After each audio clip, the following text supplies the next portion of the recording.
I love this time of year. I absolutely love this time of year because we have fresh tomatoes in the garden. We have fresh basil in the garden. I've got fresh green onions in the garden. Maybe you have some red onions in the garden. Put all these things together and you've got Sherry's Freshetta pasta. Oh, it is heavenly.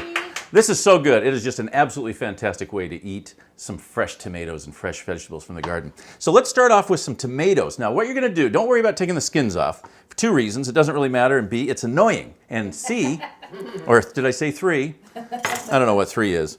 But it's not hard to take the seeds out, and that's really what you want to do. We're going to take two things out of this. We're going to take the seeds and the moisture out. So just take your thumb, right, and just go underneath here, right? And I'm going to use this thing. Sherry, the inventor of this, is here today, and she's saying very good. So she's auditing me. She showed me how to do this a little earlier. It's easy. It's not hard. You just take it right out like that.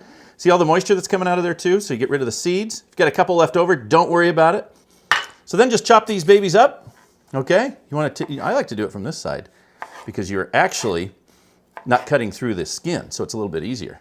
So you just chop those babies up, and like so, and you've got yourself, see I got a few seeds, but it's not gonna hurt anything.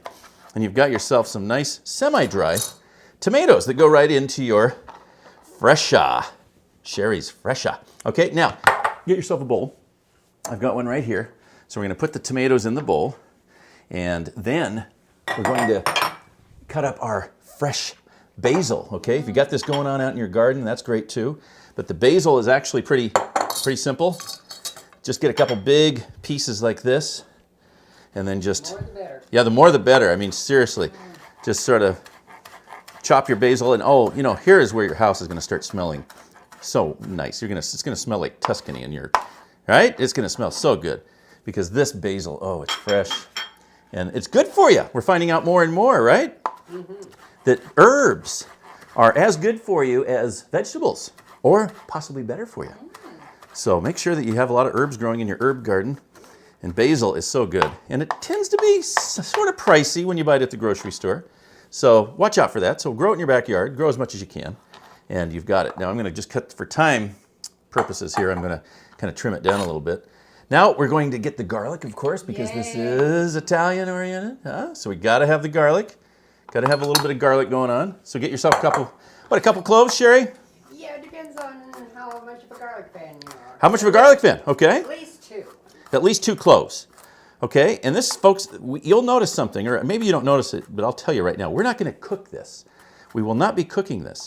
This is a dish that is something you can prepare, a bunch of it. When you got a bunch of tomatoes going on, just prepare a whole bunch of it and then put it in your refrigerator and let it set, and it'll stay for a while because we're going to put some vinegar and oil in here too. So it'll set. The vinegar will keep it preserved, and then all you have to do is pull it out and make sure you get it to room temperature. That's the only thing you really got to worry about, is making sure you get it to room temp.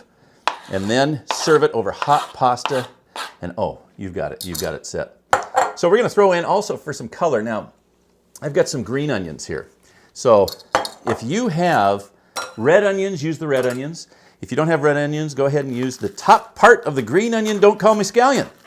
And this will give you some nice color. So both of these are really nice for color. So we're going to use this top part of this green onion today. Throw that in there for some delightful color. Alrighty. Now, let's add a little bit of balsamic vinegar. So how much should we put in, Sherry? You tell me when. That's not good. That's about right there? Right there. So that's probably about maybe 1/4 cup.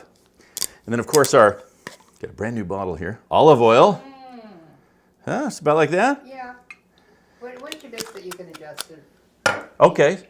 So once mixing, we'll adjust it. That's good. And we got ourselves a little bit of pepper. Oh, pepper. Thank you. We have salt we just put in. Grab the pepper mill. Oh yeah.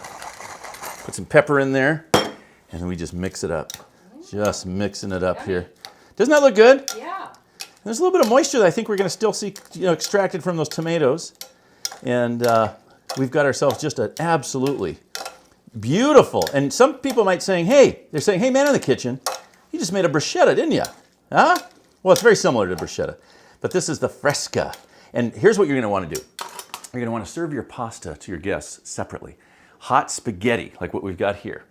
So we're going to have some hot spaghetti, And then what you'll do is you'll serve this hot, and then you'll serve it at the table alongside of your room temperature fresha. And then they can put as much spaghetti as they want, and then put as much of the fresha, the tomato sauce, on there, and uncooked, fresh tomato sauce. And then if there's some left over, you're separating it from the pasta because it doesn't go well in the refrigerator with the pasta. You want to keep it separate from the pasta when you're storing it. You got some left over, you want it the next morning, put it over eggs, or you're going to have it for pasta again. Whatever you want to do with it, it is so good. Right now, I'm going to assume that everybody's going to want it. Everybody's going to love it. So let's go ahead and put it right on top. Right on top, folks. Ooh. Oh, Pretty. there we are. Yeah. I mean, that is so good. There's not going to be any of that left over, I can guarantee you. Not any of this left over. Would you like the recipe? Get on the website, maninthekitchen.com. Make some Sherry's Fresha pasta for you and your guests. We're going to enjoy this right now. We'll look forward to seeing you next time, right here on Man in the Kitchen.